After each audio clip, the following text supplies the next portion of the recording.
Without further ado, Mr. Tony Simmons. Thank you, Chris. Can you all hear me okay? Okay. Let me correct one thing so my cousin Paul McIlhenny doesn't fuss at me. I'm COO. Paul's chairman of the board, and he's still CEO, and he would want me to make sure I let you know that. So, but I understand the concept that y'all have here is called an entrepreneur's journey, and you know, Chris is right that you do have to do some entrepreneurial things to stay a thriving business. But when I talked to Leah about this, she said, Tony, just talk to him about yourself. So maybe that'll be a better lead into this, because I didn't start with my family company. I was born and raised in New Orleans. I went to LSU and then to Loyola, and graduated from Loyola in the summer of 1974. The labor market was a little iffy. I got married just as soon as I got out of college. As a matter of fact, the only reason I wanted to get out of college was so I could get married. I'd probably still be at LSU if I hadn't met Jeannie. But I've been married to her for the last 37 years, and she's an awful big part of my life.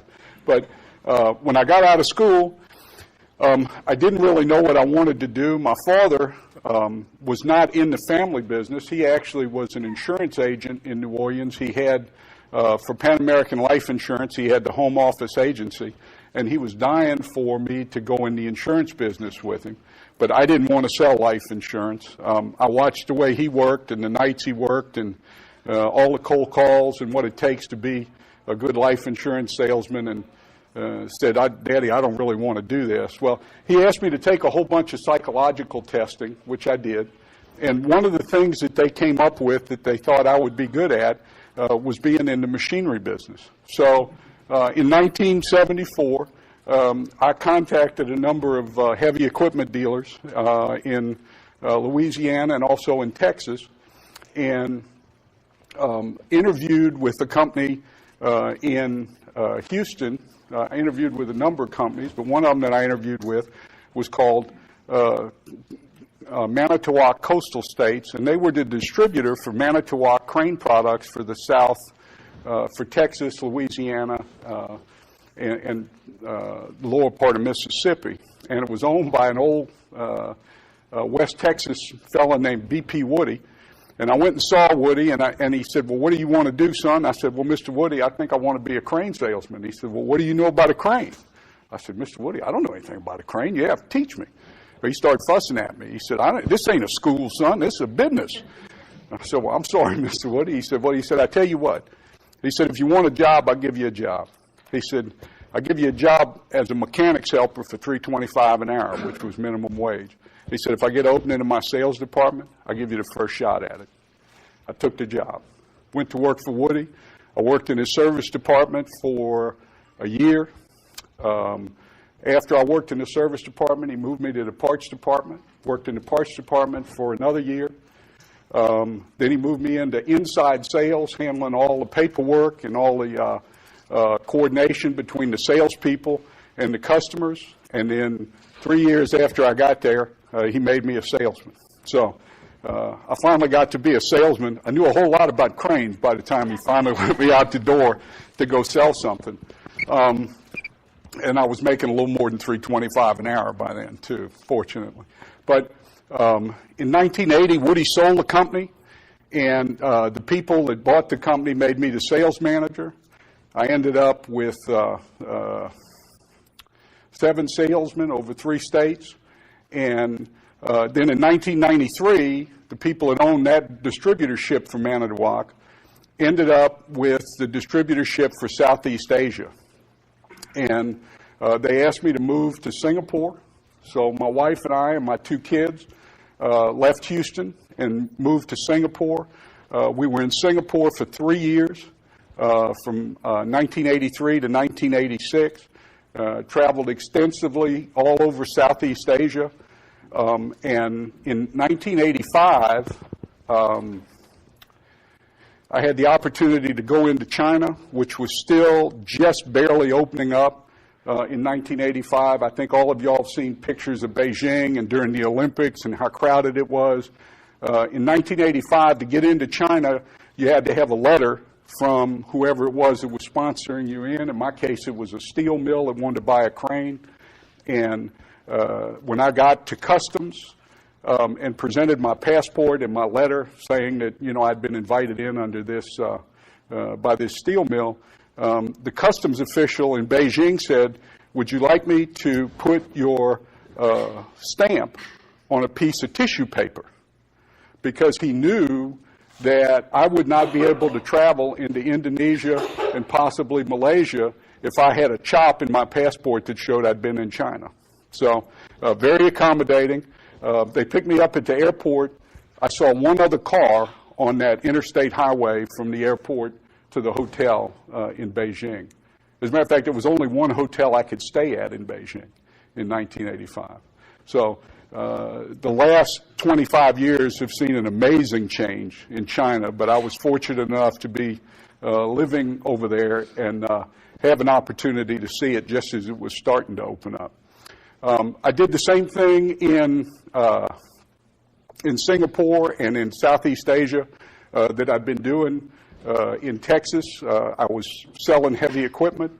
Unfortunately, in 1983, 4 and 5 in Southeast Asia, there was a recession in the oil industry as there was in the U.S., and the heavy equipment business was really down. The only thing that seemed to have any life to it was the offshore oil business. But we didn't manufacture cranes for offshore oil platforms. But I reached out to the people that I worked for in the U.S. and said, can you find a manufacturer that would be interested in letting us represent their products here in Southeast Asia? We found a manufacturer in Laplace, Louisiana. We started selling their cranes. Manitowoc, the manufacturer we represented for our big cranes, is out of Manitowoc, Wisconsin. Unbeknownst to me, Manitowoc was looking for new products to put in a new plant that they were planning to build on the Texas-Mexican border, what's called a maquiladora plant or twin plant operation.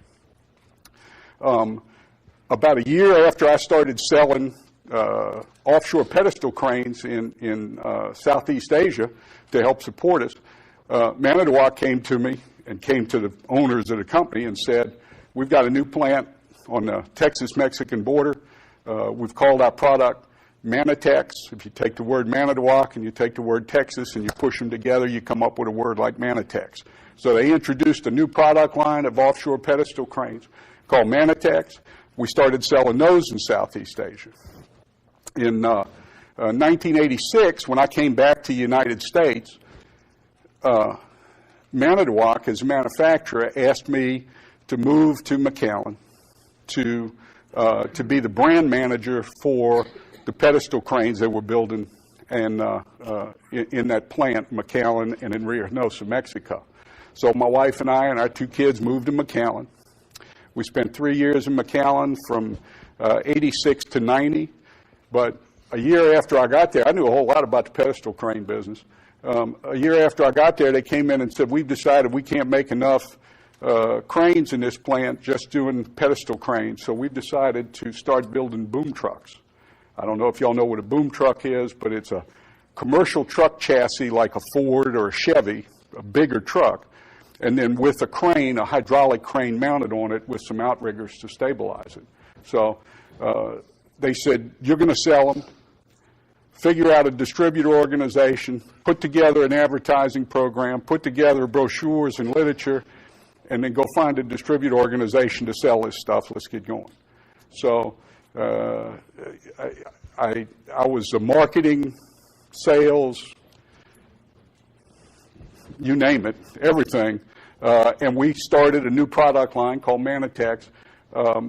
Manitex has been a very successful product and is still in the marketplace and doing very well. In 1990, Manitowoc came to me and said, Tony, we have been notified that the Manitowoc distributor for the Carolinas and Virginia has decided to drop the line, selling their big cranes. and we want to set up a factory-owned distribution center in Virginia and the Carolinas. So we want you to move to Charlotte, North Carolina, and set up a factory-owned distributorship to distribute Manitowoc products and the Manitex boom trucks. There was no pedestal crane industry on the East Coast. So in January of 1990, we moved to Charlotte, and I started a new business from scratch for Manitowoc to represent their products in Virginia, North, and South Carolina. Then in 1993, Manitowoc came to me. They called me one day, and they said, Tony, we've decided we don't want to own our own distributorships anymore. We're getting out of the distributors business. I said, okay. They said, you want to buy it? I said, what are you selling? They said, well, we're selling all our distributorships. And I said, well, is Florida for sale? And they said, yeah, Florida's for sale too. And I said, could I buy Virginia, North, South Carolina, and Florida? And they said, yeah, if you want to do that, we'd take a look at that. So in 1993, in April of 93, I bought the distributorship rights for Manitowoc crane products and their boom truck products, the Manitex line, for Virginia, North, and South Carolina. And then I bought the rights to their big crane line for Georgia, Florida, and the Caribbean. And I had an office in Charlotte, where I was living. I had a office in Atlanta, Georgia, and I had an office in Fort Lauderdale, Florida. And we did very well. We started with zero. By 1999, we were doing about $25 million and had a very successful company. 25 employees, started with nothing in 1990. I was able to create the original business in Charlotte using Manitowoc's money.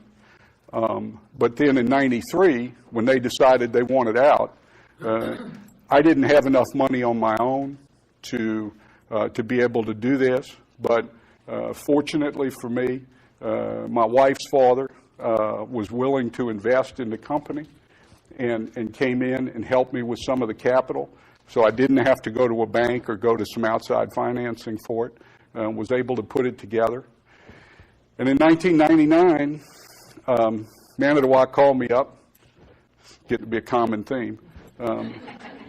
Manitowoc called me up and said, Tony, we found this big Caterpillar tractor dealer down in South Florida named Ringhaver, and you're a $25 million a year company. They're a $500 million a year company, and we want you to sell them your business.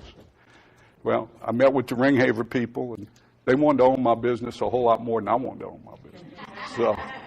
So in 1999, I sold that business to Ringhaver Equipment Company in Florida. I stayed with them for about 4 months to do the transition. And as Chris mentioned earlier, I joined the board of directors of McIlhenny Company, which makes Tabasco, in 1997, serving as essentially an outside director. Even though I'm a family member, I was not a part of the management team. Didn't have anything to do with running the company other than just being a board member. In 1998, my cousin Paul McIlhenny took over the company, and my uncle Ned Simmons stepped down, although he stayed on as non-executive chairman. When I sold my business in 1999, Paul called me and he said, Tony, what you going to do? And I said, be a consultant, I guess. I don't know. I said, Paul, I'm only 48. I got to do something. I can't sit at home. Jeannie would kill me. So I want more than a 6-month life expectancy, so I need to go find something to do. And he said, well, if you want to work, would you consider coming down and helping with the family business? So at the start of 2000, I moved. My wife and I, fortunately for me, my children by that time were both grown. My son had just started at Chapel Hill, as a matter of fact. In September of 99, September of 2000. We had to wait a little while before we made the change. But my wife and I moved down to Avery Island and built a house. and I went to work for my family business. So it was maybe an entrepreneur's journey. I did create, buy, and then sell a very successful business, but then came back to work for my family's business. And Tabasco is 144 years old. Edmund McIlhenny, my great-great-grandfather, started the business in 1868, but he actually married into the family because the Avery family had been at Avery Island since 1818. And Edmund was a banker from New Orleans and pretty much a bachelor. And at the age of 42, his good friend, Judge Daniel Dudley Avery, had a 20-year-old daughter named Mary Eliza. And when she turned 20, Edmund went to his good friend, Dudley, and said, "Oh, by the way, I'd like to marry your daughter." And that didn't go over too good. But Mary Eliza imposed on her father and finally got her father to agree to let Edmund marry. So in 1858, Edmund married Mary Eliza. And Edmund had always been a very enthusiastic user of condiments or seasoning on his food. He really liked to spice up the flavor of his food. And he had these peppers that he grew there at Avery Island that he made a concoction with. And he would use it to spice his food. Avery Island became strategically important during the Civil War because there was salt. And salt was being blockaded by the North because salt was really worth something back then because you used it for preservation. You didn't have refrigeration and ice and freezing that you have now. When salt was discovered at Avery Island, the Confederate forces sent 11 different groups in from various states to mine salt, and they actually built a road out to Avery Island. We had no road to Avery Island until 1863 because you had to get there by boat. But it was much easier and more efficient to try to get the salt off of Avery Island by cart. So they built a plank board road out through the marsh, a causeway, an earthen causeway with boards over the top in order to be able to get the salt off. And that's how we got a road to Avery Island. But because there was a strategic use for Avery Island, the Union forces moved in. They shut the salt works down, and the family moved to Texas. When the family came back to the island after the Civil War, Edmund, who had been a banker prior to the war, was destitute, and he was forced to live in his father-in-law's house with his wife and 3 kids. So he began trying to go to New Orleans to find work, and frankly, there wasn't a whole lot of work for an out-of-work banker in 1866 and 67. But with the encouragement of his friends, he started mixing up some of this concoction he made and putting it in bottles, and he would take it to New Orleans and sell it to grocers or to oyster saloons or anybody else who wanted to buy it. And that's how Tabasco started. It started as a cottage industry at Avery Island. And now, in 1868, Edmund actually formalized the company and created a company called McIlhenny Company, which is after his name, Edmund McIlhenny. And 144 years later was still a family-owned business, family-operated, family-owned. As I said, my cousin Paul is chairman and CEO. I'm president and COO. My cousin Harold Osborne, we call Took, is our senior vice president and our agricultural manager. We grow all of our own pepper. Well, we've outstripped our ability to grow all our pepper here in the United States, so we grow most of our pepper in Central and South America now. Our old way of making sauce was actually to do it by hand, by mixing the mash with vinegar. We now use 2,000-gallon tanks with automated electric motors that churn and spin the product in up to about 28 days. to make it.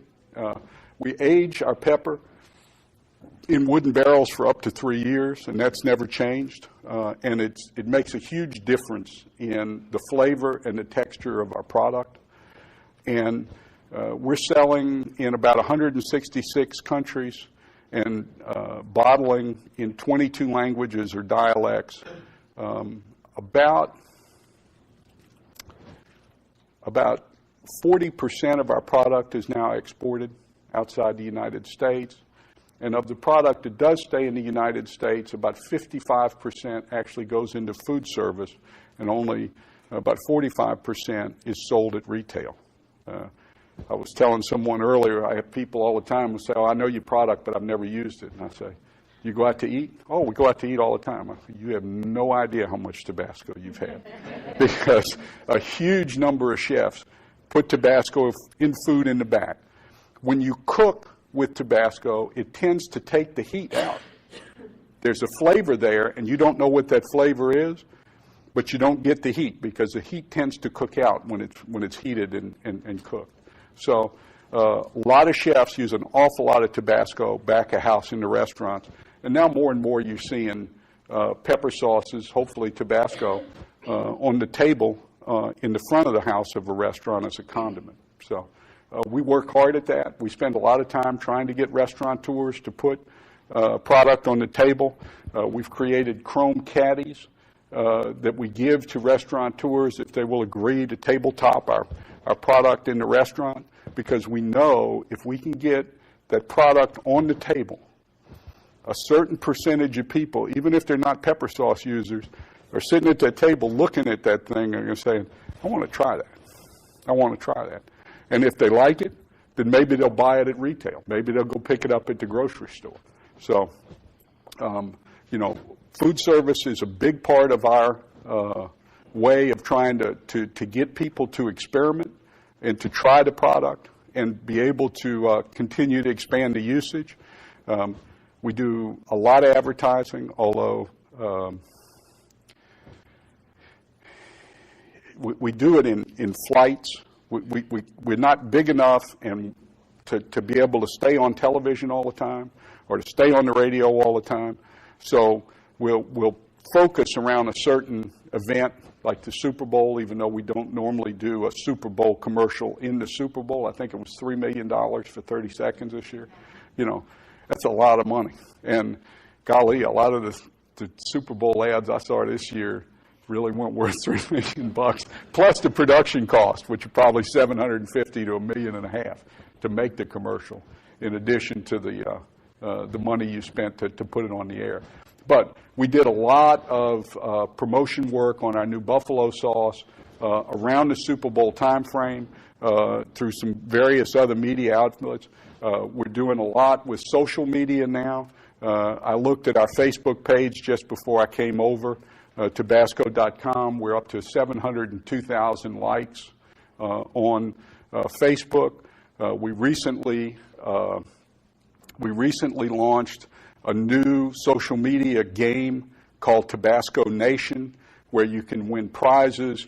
You can keep drop counts. How many drops of Tabasco did you use today? And was it green? Was it habanero? Was it red? Was it chipotle? And we'll keep a cumulative count going for you. And then the people that are using the most drops, well, we'll make them the mayor of that flavor or an ambassador. And you can win prizes, and it's just a way to be engaged with the people who want to use the product. So, you know, the food industry is very demanding in terms of pricing. Walmart doesn't like price increases. You all probably know that. So they are very unforgiving to manufacturers in terms of being efficient. So we've had to keep up with our efficiencies, with electronic data processing for orders, for being able to process things essentially without any paper and without anybody touching it. But at the same time that we've done those types of things because the industry demands we do them, we also have tried to make sure we stay up with what's going on as trends in the world, like social media, because it doesn't seem like people want to watch TV anymore. or if they do watch TV, they DVR it, and then when they get to the commercial, they go, Vzz. So, you know, the $50,000 you paid NBC to have your product out there gets zapped through, and then they go right back to watching their show. So it's become a very different environment for a marketer to try to figure out how to effectively spend money and get people to actually watch what you're trying to show them. So I've been, like I said, I've been at Avery Island for the last 12 years. Recently was promoted from executive vice president to president, although Paul's still there as CEO and chairman, so it's not as big a change as might otherwise be thought about. So that's this entrepreneur's journey, and if you all have any questions, I'll be happy to try to answer. Yeah. Just a question about salt and the pepper. Does the salt have anything to do with the pepper? You're saying you're growing the peppers out in the country. Does the salt do anything to the peppers? It's an excellent question. The Avery Island is a salt dome. The highest point at Avery Island is about 162 feet above sea level, and it's a giant pillar of salt that's pushed up through the marsh of South Louisiana. And the pepper, when we age it, if we just put grind the peppers up into a mash and put it in the barrel, nothing happens. If we add about 8% salt to that mash, it creates some sort of catalytic reaction that begins to ferment. It's not an alcoholic fermentation, but it ferments. And as you see it, it'll just bubble and sit there and work. And it changes the product. Now, with Tabasco, when we get ready to make the final product, we take the mash and we put it in a big hopper, and we drain some of the liquid off. Most of that salt comes out with that liquid. Then we mix the mash with vinegar, and then we strain the solids out of it. Some people will tell you, well, Tony, your product is very thin. Well, the reason it's very thin is because the Tabasco pepper is much hotter than a cayenne pepper. And most pepper sauces are made with cayenne pepper. Cayenne pepper is a much milder pepper. If we left the kind of solids in Tabasco that you leave in a cayenne-based sauce, it'd be so hot most people couldn't eat it. So we drain it out, and then we mix the mash and the vinegar for up to 28 days, and then we strain the seeds and the skins and the chaff and everything out of it, and we have a product that's ready to bottle. And that product is less than 2% sodium. It's the lowest percentage sodium pepper sauce in the world. Nobody else is even close. Most pepper sauces, even some of our other types of pepper sauce, are usually about 15% sodium. Tabasco is less than 2.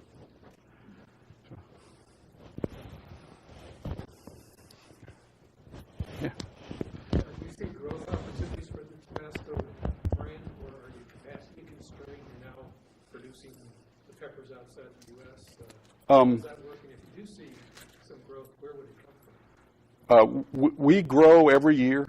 As a matter of fact, in 2000, one of the first initiatives that I was involved in, moving back to the company, was we changed our entire system of management to use a program that's, the generic term for it's value-based management. We actually used Stern Stewart and a proprietary term they have called EVA, Economic Value Added. And economic value added works on the concept of, people do what you pay them to do, not what you tell them to do. And it measures how much capital you have in the company. And then it charges the management team on that capital. You pay a capital charge to use it, to use your shareholders' capital. And then it measures the net operating profit after taxes. And it takes the capital charge away from it. If that continues to be a positive number and it continues to move in the right direction, it means that according to the way Stern Stewart did this. It means that the way the management team is running the company, you're adding value to your shareholder. And in the case of a public company, you should see the price of those shares rise. In the case of a private company, we can't do that because there is no market for the share. But we doubled our revenues since 2000, and we're using 5% less capital than we were using in 1999. So an extremely efficient use of shareholder capital, and we don't see the constraints to the market. Actually, the hot sauce market as a whole is growing better than the consumer packaged good category as a whole, which we are part of. We can grow all the pepper we need. The problem isn't growing pepper. The problem is picking it. It still has to be picked by hand. Our bush, our Tabasco pepper bush, doesn't all come ripe together like a jalapeno bush that can be picked with an automatic picker, because it all comes green together and you just go through, and if you destroy the bush, nobody cares because it's all ready to go. Tabasco pepper, if you look at a Tabasco bush in bloom, there'll be bright red pepper, there'll be orange pepper, there'll be yellow pepper, there'll be green pepper. We're an all-natural product. We have no way to change the color of that product. So we can only use the reddest, ripest pepper, and that's all we can pick, and the only thing that can pick that's a human. And labor costs are such, and it's such a labor-intensive activity, that we got to grow it in Central and South America until we can come up with a way to mechanically harvest the pepper and not destroy the plant while it's only harvesting the red pepper. But no, our constraints really are more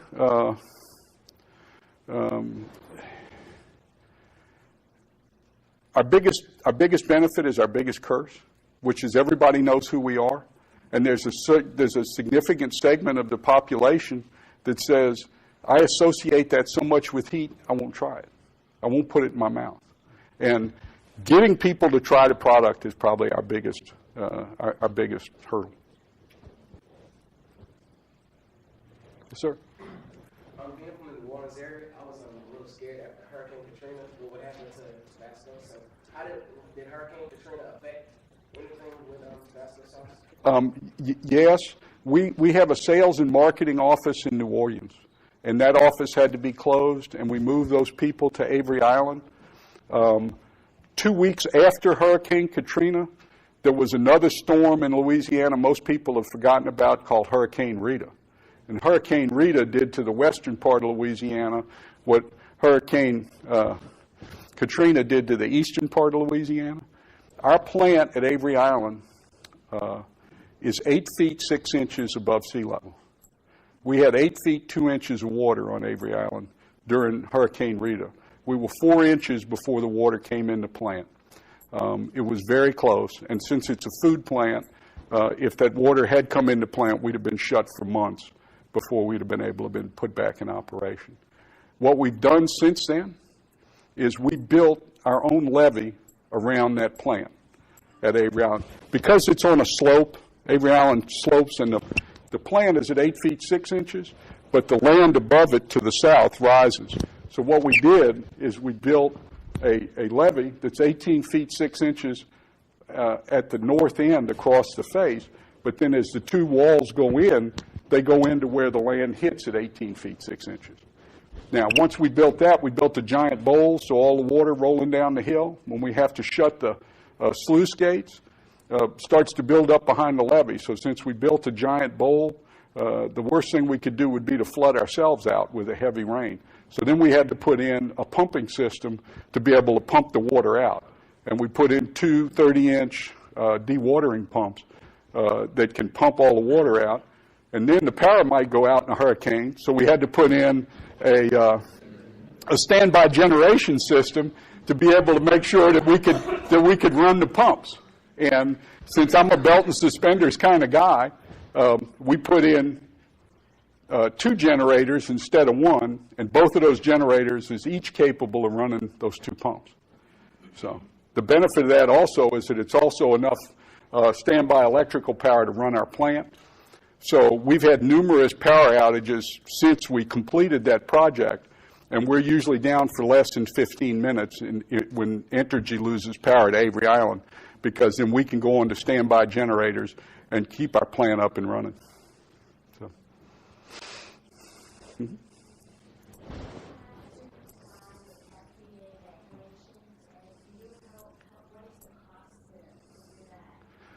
Well, yes, we have to comply with FDA regulations. Not only do we have to comply with the FDA, remember, we're shipping to 166 countries around the world, and I don't care how advanced or not advanced a country is, they have laws about imported food. And if you don't meet their laws, you get a phone call saying that you have a 40-foot container of goods sitting on a dock somewhere that is not going to go into that country. And it was special packed for that country because it's an individual packed thing for that specific country. So we have a very good system that creates a specialized bill of materials to build a product, even though the Tabasco is all the same. It's all the same red Tabasco going in the bottle. The labels are different. The inkjet printing and what it's got to say is different. There's different graphics and information that has to be presented on the carton and on the outside shipping containers.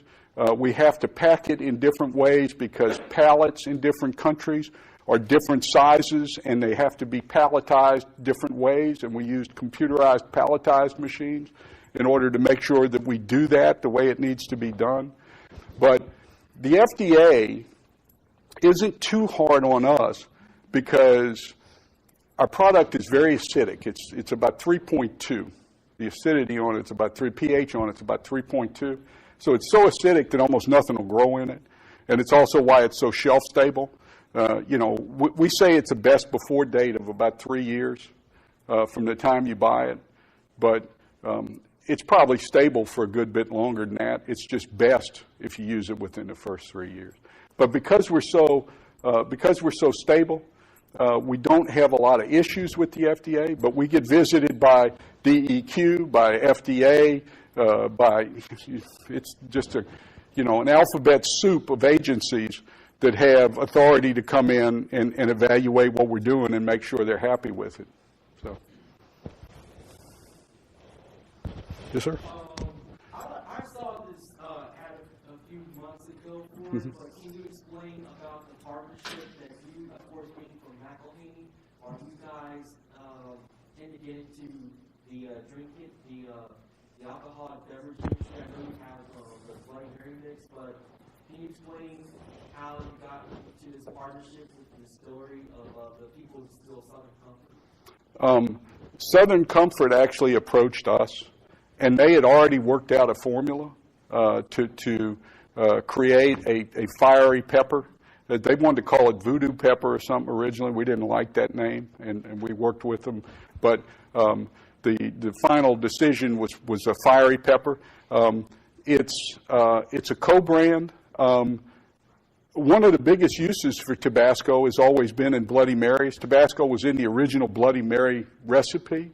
So we think to a large extent there's always been association with the alcoholic beverage industry. So we didn't see a downside to having a co-branded product that was in the bourbon/liqueur segment.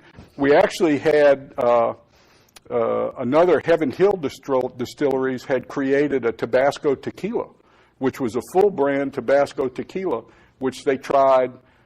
They launched it right at the height of the recession. It didn't do too well. But there again, that was a co-brand that they came to us and they wanted us to look at. Most of our co-branded products are from manufacturers that come to us and say, we'd like to do this with your product. That's how there's a Tabasco Spam. That came from Guam. The island of Guam is the highest per capita user of Tabasco in the world. It is also the highest per capita. Now, they don't have that many people. I wish they did. But the highest per capita user of Tabasco, and they're also the highest per capita user of Spam. So Hormel came to us and said, Tony, we'd like to make a product for Guam because the usage on these two products is so high in this market. So we did that for Guam. Now, it's made by Hormel and shipped out, but we supplied a Tabasco product for it. Yes, sir. Last year, somebody brought me some stuff from Avery Island, they said, take this, no packaging whatsoever. It was stuffed in a bag, plastic bag, and said, boil your shrimp with it. Right. What was that? That's part of our byproduct. And, you know, it's a very common thing now to be sustainability. It's a huge buzzword. Well, we've been in the same place making Tabasco since 1868, and we've probably got the smallest waste stream you've ever seen because we figure out how to reuse everything. And what you're talking about is when we, it's what doesn't go into Tabasco. It's pulp. It's the pulp out of the Tabasco peppers. And when we make Tabasco, one of the last things we do is we put it through these milling machines that take the seeds out, they take the skins out, they take this pulp out, and we reuse that. We sell it for boil to make seafood boils. We also take it and mix it with Tabasco sauce to get the right moisture levels to make some products we call processors blend.